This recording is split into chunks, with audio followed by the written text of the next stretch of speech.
Ali o yana git, oraya git. Kenara gel, sağ tarafa, sağ tarafa gel.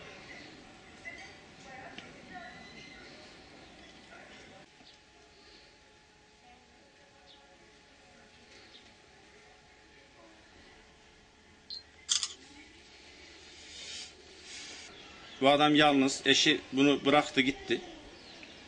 Sosyal yardımlaşmadan gelen erzakları da götürmüş. Hiç parası yok. Bacana arada bir, 2 güne bir falan geliyor.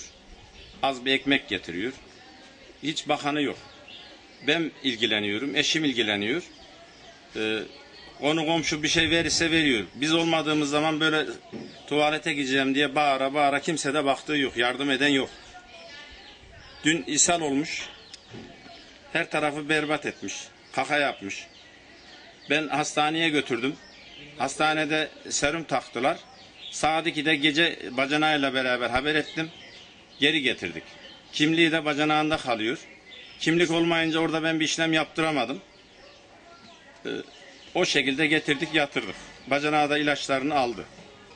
4-5 gündür o dışkıyla beraber yatıp kalkıyor. Ben ellemedim, elleyemiyorum da. Eşim ilgileniyordu. O da o dışkıyı görünce biraz daha midesi bulandı. O da ilgilenemez oldu. Burada yani gece dışarı çıktığı zaman düşüyor. Sık sık tuvalete gidiyor. Yani sosyal yardımlaşmaya müracaat ettik.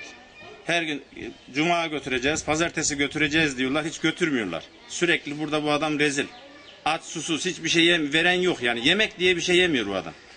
Yani önce eşinin zamanında da eşi de yemek yapmazdı. Pek öyle aç kalırdı. Ölsün diye mi ayrı? Ne için amaçla orasını bilmiyorum. 65 maaşı var. Onu da eşi alıyor.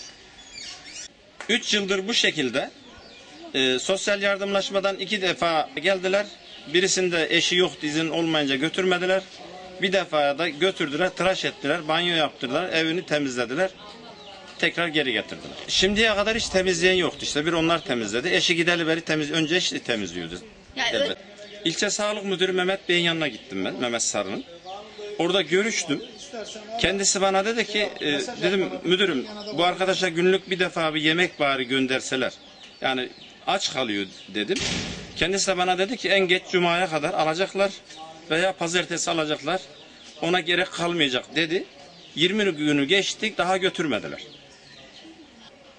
Yani biz de olmasak, eşimle ben de olmasam bu adam burada ölür, kokar kimse de bilmez yani. Ya zaten kokuyor, at kokusu. Yani yıkanmadığından şu durumda kokusu bayağı ağır ama biz yine de canımızı dişimizi alıyoruz. Komşudur, 37 yıllık komşum benim. Şöyle geç, şöyle geç. Otur Ender bak. Otur. Ver gel, ver. Otur. Bu yanına otur.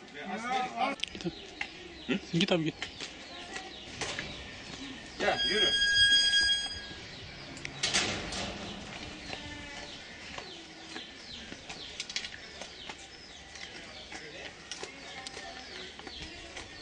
Ha. Hiç kimse yok.